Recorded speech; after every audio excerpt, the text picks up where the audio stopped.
Να κάνουμε μια μικρή ανακεφαλαίωση.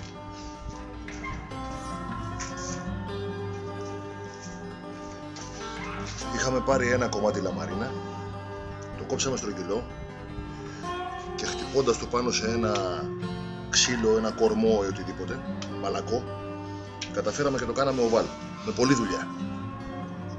Περάσαμε ένα περίβλημα, το οποίο το κολλήσαμε και έφτιαξα ένα δεύτερο wok και το βάλα από πάνω και το οποίο κόλλησα. Έκανα μια τρύπα, έβαλα το ψαλίδι μέσα και άνοιξα μια μεγαλύτερη τρύπα, όπως αυτήν εδώ. Αυτή τη στιγμή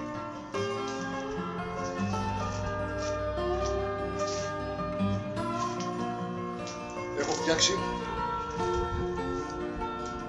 ένα καπάκι, το οποίο θα πάει εδώ πάνω. Έβαλα ένα καλούπι μέσα και χτυπώντας το διαμόρφωσα, ούτως ώστε να το τοποθετήσω εδώ πέρα πάνω. Και θα συνεχίσουμε σε λίγο. Τώρα θα πάω να το κολλήσω. Έχω κολλήσει και έχω διαμορφώσει το καπάκι, το οποίο δεν θα κολληθεί εδώ.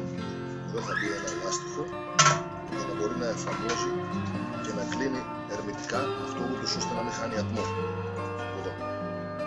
Εδώ θα βάλω ένα άλλο καπάκι, το οποίο θα κολλήσω.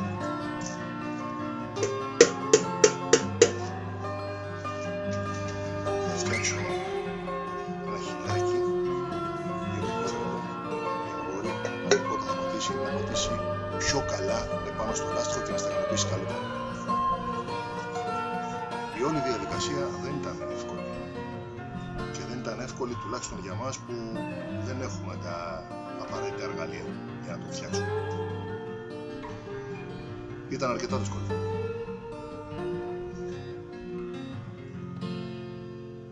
Το θέμα είναι ότι το καταφέραμε. Θα δούμε βέβαια κατά πόσο δουλεύει. Και θα μάθουμε στη θέα να ξαναδούμε. Δύσκολο ήταν.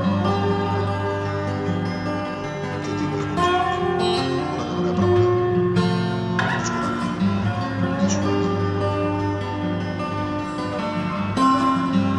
Θα δούμε αν δουλέψει. Θα δούμε.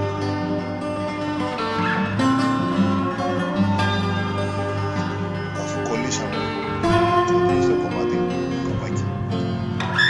Το καπάκι μας είναι έτοιμο. Αυτό πρέπει να βάλουμε εδώ ένα λάστιχο και να στεγανοποιήσει πάνω στο δραστήρα.